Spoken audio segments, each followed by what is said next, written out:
Hello hello hello 2026 के पहले soulful Sundays के एपिसोड में आपका स्वागत है। चलिए आपसे एक सवाल पूछता हूं, what is the right age to follow your dreams? सोचिए, एक किस्सा सुनाता हूं। कुछ साल पहले मैं एक एड शूट करा था। एक छोटी सी फैमिली की कहानी थी जिसमें एक हस्बैंड था, एक वाइफ थी, एक छोटी सी बच्ची थी और एक दादी थी। I was playing the husband for obvious reasons. तो मेरी जो बेटी का रोल प्ले कर रही थी ना, 6.5-7 साल की लड़की थी। So I was just talking to her. I asked her, बेटा आप कब से कर रहे हो acting? So she told me she started acting at the age of 4 और वो 150 से ज़्यादा एड्स कर चुकी थी। I was mind blown.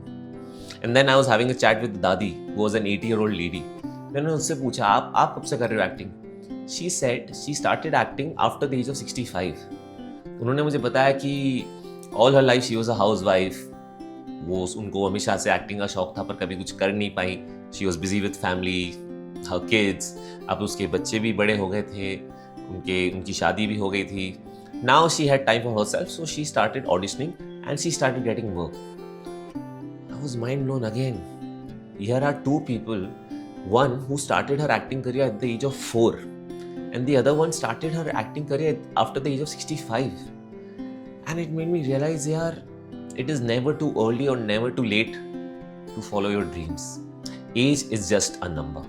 Yes, I understand there are certain things जो आप with growing age इतने efficiently शायद नहीं कर पाओ, but as a hobby तो उसे pursue कर ही सकते हो। और ये मैंने कहीं पढ़ा था, वो कुछ चीज़ें जो हम बचपन में करने से हमें खुशी मिलती थी, may be cycling, drawing, dancing, playing a sport, वो चीज़ें हम लाइफ में कभी भी करेंगे ना, हमें उतनी ही खुशी देगी। बट मैंने देखा है कि हम लोग यूजुअली बढ़ती एज के साथ अपनी हॉबीज़ ना निगलेक्ट कर देते हैं, उन्हें छोड़ देते हैं। जैसे मेरे कुछ दोस्त हैं जिनके साथ मैं इतना क्रिकेट खेलता था बचपन में। We used to get so excited to play cricket every week. We used to play, हफ्ते में 3-4 बार खेलते थे सुबह उठ के खास क्रिकेट खेलने के लिए। और अब उनमें से काफ़ी दोस्त ना अपनी फैमिलीज में इतने बिजी हो गए हैं, अपने बच्चों में बिजी हो गए कि उनका क्रिकेट छूट ही गया है। तो मैं सबसे दरख्वास्त करूँगा कि भाई वो चीज़ें जो आपको खुशी देती है उनके लिए वक्त निकालो। हफ्ते में 1 दिन ही सही या 2 हफ्ते में 1 दिन सही वक्त निकालो और जाके क्रिकेट खेलो। और if there is anything else that you really liked doing as a kid, drawing, cycling, playing, anything, singing, just do it, don't stop it. हम इस जीवन में सिर्फ पैसा कमाने और काम करने नहीं आए हैं। There is more to life. हमें सारी वो चीजें करनी चाहिए जो हमें खुशी देती है, हमें पीस देती है, inner peace. So I would urge all the people, if there is something that you've been wanting to do, maybe you are somebody who always wanted to learn an instrument, but आपने सोचा मैं करूँगा, right time करूँगा, और वो time कभी आया नहीं। Just do it now. क्या फर्क पड़ता है आप अच्छे हो के बुरे हो, it doesn't matter. If you are somebody who always wanted to become an actor पर कभी बन नहीं पाए, just pick up a phone, just start recording your own videos. It doesn't matter if you are good or bad. Who cares? मुझे गाना बहुत पसंद है, मैं दिल खोल के गाता हूं, अच्छा बुरा आई डोंट केयर। लोगों को अच्छा नहीं लगता, ना लगे भाड़ में जाए, मुझे खुशी देती है, मैं करूंगा।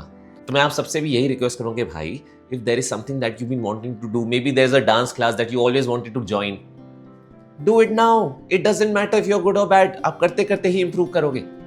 सो just keep doing those things that really give you happy. Don't think about anybody else. आपको ड्राइंग का शौक है, just pick up sketch book, just start scribbling. Writing का शौक है, just start writing. It's okay. Professional level पे आपको नहीं करना, it's not a problem. Just do it for yourself, just do it for your soul and keep the inner child within you alive. You know why?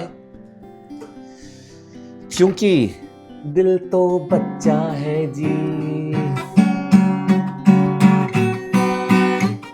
थोड़ा कच्चा है जी, हाँ दिल तो बच्चा है जी। Just do what you love to do. I'll see you next week. फिर मिलेंगे, बहुत सारी बातें करेंगे।